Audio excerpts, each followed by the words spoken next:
Hi friends, welcome back.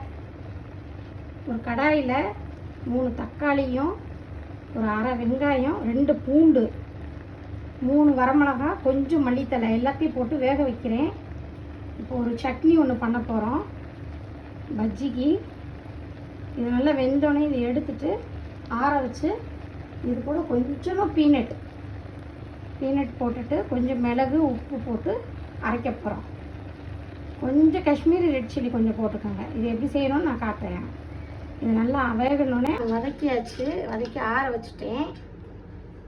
கொஞ்சோண்டு peanut, இது போதும்.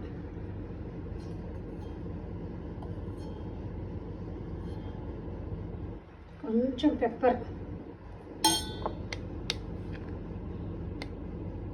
சட்னிக்கு தேவையான உப்பு. ஏற்கனவே வரமிளகா நம்ம போட்டிருக்கிறோம்.